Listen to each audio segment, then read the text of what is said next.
Welcome to the podcast, Short Talks. I want you to imagine taking a short ferry ride off the coast of Istanbul. It's a beautiful area. It really is. So you step onto the small, quiet island, and you walk up a steep, pine-covered incline known as the Hill of Hope. Right. And there you arrive at the gates of this massive 19th century educational institution. You can just picture the classic architecture, the grand hall. A sprawling library. Exactly. The classrooms that were built to hold, generations of intense debate and philosophical study. But now I want you to imagine standing in the very center of that courtyard, and it is completely, utterly silent. It's total silence, yeah. The bells that would normally signal the start of a lecture, they haven't rung in over 5 decades.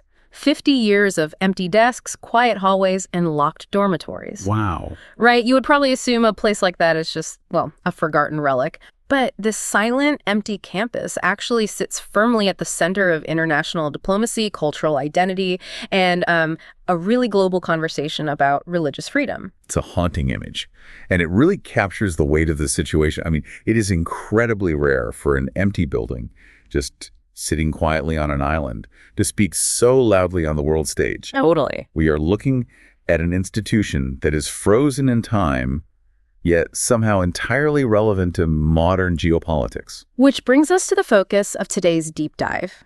We are exploring a highly insightful Greek article, and it's titled, "The Theological School of Halki is Not Just a School." A very fitting title. Yeah, it really is. We are going to examine the deeply layered arguments about why the potential reopening of this institution transcends simply putting students back into classrooms. Right. It's so much bigger than that. The source text makes the case that this is about untangling a region's complex history, redefining the modern parameters of religious freedom, and perhaps most surprisingly, shaping a country's entire future on the global stage. Before we really get into the mechanics of those arguments, though, we should probably lay out some basic groundwork. The sources we are unpacking touch on incredibly sensitive geopolitical and, religious themes with decades, if not centuries, of history behind them. That is a great point. Because this touches on such heavy, sensitive geopolitics, we should be clear up front. We aren't here to pick sides, nor are we endorsing any specific political or diplomatic agendas today. Exactly. We are simply acting as your guides. And we're looking impartially at the fascinating arguments laid out in this text to help you understand why a closed school is the subject of so much international debate. Okay, let's unpack this. Could you explain what exactly the School of Halki is? Sure. The best place to start is by looking at what this institution actually was before the doors were locked. The author doesn't just refer to Halki as a college or a seminary. Right. They deliberately call it the spiritual laboratory of the ecumenical patriarchate. A spiritual laboratory. That's such an interesting phrase. It is, isn't it? Yeah, because it implies something highly active. It makes you think of experimentation, synthesis-like, a place where ideas and leaders are actively being forged through trial and error, rather than a place where students just sit and memorize ancient texts. That is the perfect way to look at it. And to understand the scale of this laboratory, we first have to define what the ecumenical patriarchate is. Right, for those who might not know. Exactly. For those who might not be familiar, think of it roughly like the spiritual headquarters for over 300 million Orthodox Christians worldwide. Wow, 300 million. Yeah, it holds a historical primacy of honor in the Orthodox world. So for over a century, Halki wasn't just a local school serving a small neighborhood in Istanbul. It was much bigger. It was the global incubator for that entire spiritual network. It educated patriarchs, archbishops, leading theologians, and clerics who went on to serve communities from Europe to the Americas to Australia. It sounds like almost like an R&D department combined with a premier leadership academy. Yes, exactly. If you think about the corporate or academic equivalent, the 1971 forced closure of Halki would be like a major global tech company suddenly losing its primary research and development facility. That's a great analogy. Or like the Vatican having its core theological university shuttered overnight. You don't just lose a physical building with some chalkboards. You lose the pipeline. You sever a central nervous system for millions of people. The pipeline analogy is crucial here. What's fascinating here is how in 1971, that pipeline was abruptly capped off. Right. The law changed. Yeah. The Turkish government passed a law regarding private higher education. Essentially, the state ruled that all private institutions of higher learning either had to be attached to a secular state university or they had to close their doors. And they couldn't just merge, right? No, the Patriarchate couldn't simply attach its core theological seminary to a state-run university without fundamentally compromising the religious curriculum and its independent spiritual mission. That makes sense. So, caught in that legal mechanism, the school was forced to suspend its operations. 2 entire generations of scholars and leaders just gone. Just gone. Over 50 years, that creates a massive vacuum in leadership and intellectual development. The school just sits there on the Hill of Hope, slowly morphing from an active place of learning into this really powerful silent symbol. And that physical vacuum became a monument, really, to the restrictions placed on religious freedom in Turkey over the last few decades. Yeah. But for what the text refers to as ecumenical Hellenism, which is essentially the deep-rooted historical Greek cultural and religious presence in the region, Halki remains something much deeper. How so? It is the living continuation of a centuries-old presence in Istanbul. So for millions of Orthodox Christians, this closed school isn't just a historical footnote, it's a fundamental reference point for their identity. Absolutely. If their global leaders were shaped in that specific laboratory for over a century, their cultural DNA is inextricably linked to the soil that campus is built on. And that deep emotional connection leads to a very natural assumption about who actually wins if the school is allowed to reopen. Here's where it gets really interesting, though. Because Halki is so tied to Orthodox identity, it would be easy to assume that Greece or the Patriarchate are the sole beneficiaries of its potential reopening. But the source text flips this assumption completely on its head. It really does. It moves the conversation from religious history straight into modern geopolitical strategy. Right, and I have to play devil's advocate here. If this is an Orthodox institution, how does the author argue that Turkey is actually the one who stands to gain the most from its reopening? I mean, if you are Turkey, why would you voluntarily give up a geopolitical bargaining chip? It's a highly pragmatic question. Right, because giving the Patriarchate its school back without demanding a massive concession, maybe something regarding the Muslim minority in Greece, feels like a diplomatic loss on paper. How does the math work there? Well, it's exactly how diplomacy was conducted for decades. The author points out that historically, Ankara has treated the Halki issue precisely as you described. As a bargaining chip. Yes. An object of political negotiation to be played in broader geopolitical zero-sum games. We will give you X if you give us Y. Right. But the author argues that treating a theological school as a diplomatic playing card is an outdated, fundamentally flawed strategy in the modern era. Because the currency of international relations has shifted. It's not just about territorial concessions or trade deals anymore. It's about soft power and global perception. That is the core of the author's pivot. If we connect this to the bigger picture, we are living in an era where modern societies are judged globally by a very specific set of criteria. Like tolerance and diversity. Exactly. The international community looks closely at a nation's degree of freedom, its tolerance, and its structural respect for diversity. Yeah. The author argues that holding a school hostage for diplomatic leverage actually inflicts far more damage on Turkey's global image than whatever small concession they might squeeze out of a negotiation. Wow, so keeping it closed is actually hurting them more. That's the argument. Reopening the school, conversely, would be a massive, undeniable statement of Turkish self-confidence. Self-confidence is a really intentional word choice there. It implies that keeping the doors locked for 50 years is fundamentally an act of insecurity. Right. It broadcasts a fear that a state is threatened by a few dozen theology students on a small island. Precisely. The author suggests that a truly modern, mature state doesn't fear the existence of diverse religious communities within its borders. It embraces them. It views those different traditions as part of its own cultural wealth.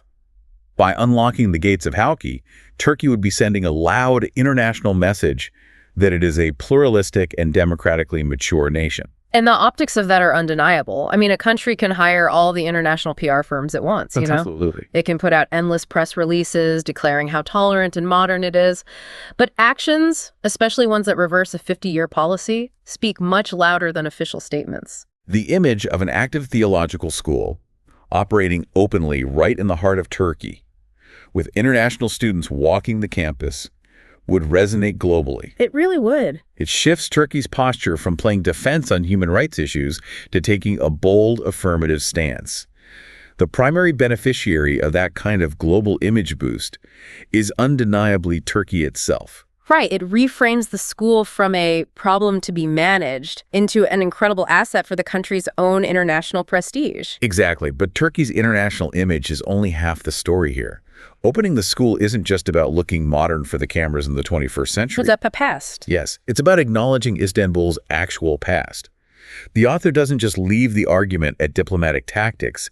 They dive deep into the historical DNA of the region itself. So what does this all mean? How does a single school reopening actually tap into the broader historical legacy of Istanbul? To fully grasp the author's point, you have to strip away the modern concept of the nation-state and look at the historical reality of Istanbul. Throughout the Byzantine and Ottoman empires, Istanbul or Constantinople was never a sterile monoculture. It was universally a crossroads. A meeting point. Exactly. You had traders, diplomats, and religious scholars from the East and the West constantly overlapping. It was the ultimate intersection. And the text points out that Istanbul's true historical superpower was never rooted in uniformity. Oh, not at all. Its dominance didn't come from forcing everyone within its walls to look the same, think the same, or pray the same. Its strength was generated by the friction and the meeting of completely different worlds. And Halki is a tangible piece of that specific historical mosaic. It is a remnant of a time when the city was a global hub for diverse theological and philosophical thought. So keeping it closed is... It's almost like a city denying its own historical legacy. Wow. The author is suggesting that to reopen Halki is to embrace the true cosmopolitan nature that made the city great in the first place. Which explains why the global gaze on this one specific campus is so incredibly heavy. It's not just a localized dispute over property rights or educational zoning. No, everyone is watching. Yeah, governments in Washington and Brussels, human rights organizations, international academic institutions, they are all watching this issue. This raises an important question, though. Why are they all so invested in this one school? Right. The global gaze is heavy here because Halki has evolved into a universal benchmark. Over the decades, it has become an international litmus test for how minority rights and religious freedoms are respected in practice, rather than just in theory. Ah, I see. The international community uses Halki as a gauge to measure Turkey's trajectory. Reopening it would be a very public acknowledgement that diversity is a structural strength, not a threat to national unity. It essentially acts as a geopolitical mirror. The entire international community is waiting to see what reflection Turkey chooses to show the world. Exactly. If the state keeps the school closed, it reflects a society that is still relying on the restrictive, fearful policies of 1971. But if they turn the key and open the doors, it reflects a state that honors its history as a crossroads of cultures and projects confidence into the future. And that brings us to the author's final, incredibly poignant conclusion. Yeah. The text argues that if the gates of Halki finally do open again, the impact will transcend the mere mechanics of education. It won't just be about sweeping the dust out of the library. No, or just returning students to those empty dormitories. Right. The physical act of unlocking the doors is just the catalyst. The author frames the potential reopening as a series of profound victories. It would represent a victory of memory over oblivion. It would represent a victory of dialogue over suspicion. And ultimately, a victory of freedom over fear. Memory over oblivion. Let's pause on that because that is such a heavy, evocative phrase. It really is. Oblivion isn't just an accident. In a cultural context, oblivion happens when the physical anchors of a community are removed. Yes, exactly. Keeping the school closed isn't just a temporary pause in operations. It's a slow, creeping process of forgetting. Without the school, the history slowly fades. To reopen it is to actively remember who you are, where you come from, and the complex history of the land you share. The text describes the reopened school as a potential beacon of education, spirituality, and the meeting of peoples, cultures, and traditions. A real convergence. Yeah. But the ultimate conclusion the author draws is that this beacon wouldn't just illuminate orthodoxy and the historical legacy of Hellenism. By acting as a symbol of pluralism and tolerance, it would illuminate a new, confident path forward for the future of Turkey itself. It is genuinely fascinating how a single, silent campus on a small island can hold the weight of so much international diplomacy, theological history, and future national identity. It's incredible. It absolutely proves the title of the article. This is definitively not just a school. It is a 50-year pause in a story that the whole world is waiting to see finish. It is a profound symbol, just quietly waiting for its next chapter to be written. As we wrap up our analysis of this text, I want to leave you with a final thought to mull over on your own.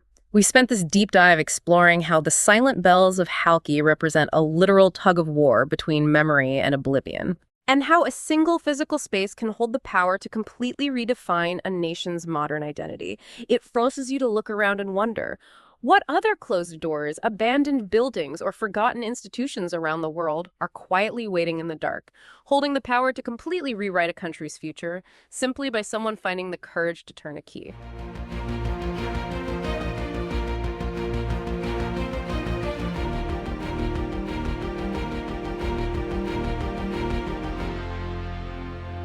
Thank you very much for your time. See you soon.